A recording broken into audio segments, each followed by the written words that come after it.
अपनी मातृभाषा के प्रति सोच को बदलने के लिए बहुत प्रयास हुए हैं।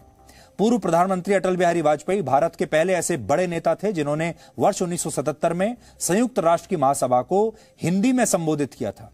यानी इस पल के लिए हिंदी भाषा को आजादी के बाद 30 साल का इंतजार करना पड़ा। उस समय अटल बिहारी वाजपेयी भारत के विदेश मंत्री थे।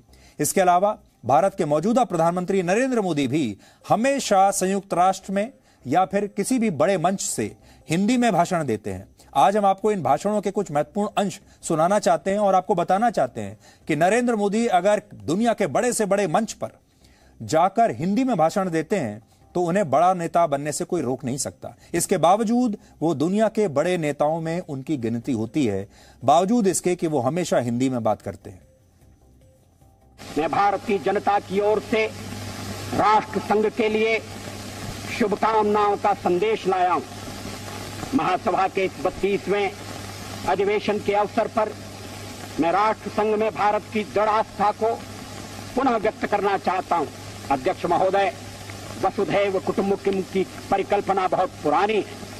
भारत में सदा से हमारा इस धारणा में विश्वास रहा है कि सारा संसार एक परिवार है। अनेकानेक प्रयत्नों और कष्टों के बाद संयुक्त राष्ट्र के रूप में इस स्वप्न के अब साकार होने की संभावना है। संयुक्त राष्ट्र महासभा के 74वें सत्र को 130 करोड़ भारतीयों की तरफ से संबोधित करना मेरे लिए गौरव का अवसर है। ये अवसर इसलिए भी विशेष है क्योंकि इस वर्ष पूरा विश्व महात्मा गांधी की 150वीं जयंती मना रहा है। सत्य और अहिंसा का उनका संदेश विश्व की शांति, प्रगति और विकास के लिए आज भी प्रासंगिक है।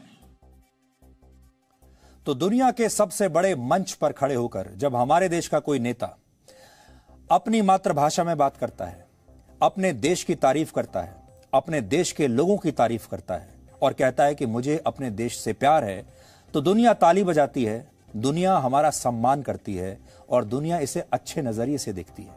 लेकिन दूसरी तरफ कुछ लोग ऐसे हैं जिन्हें अपनी मातृभाषा से प्यार नहीं है, बल्कि उनके अंदर हीन भावना है।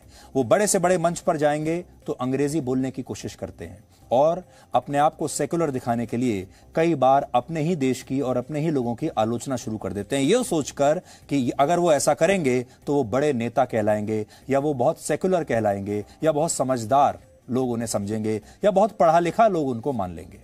लेकिन ऐसा नहीं है। इसीलिए हम कई बार कहते हैं, हमारे देश के 2 नेता हमने आपको दिखाए जो हमेशा हिंदी में बात करते हैं, लेकिन हमारे ही देश में जो सबसे बड़ा उदाहरण मैं आपको बार बार देता हूं वो होता है फिल्मी एक्टर्स का, जो हिंदी फिल्मों में काम करते हैं लेकिन बात अंग्रेजी में करते हैं। इसलिए अगर आपको फॉलो ही करना है तो आज निखत जरीन को करिए, जिसने आज पूरे भारत को गर्व करने का मौका दिया है, दीपिका पादुकोण को नहीं। Presenting B News app available on Google Play and App Store. Download it now.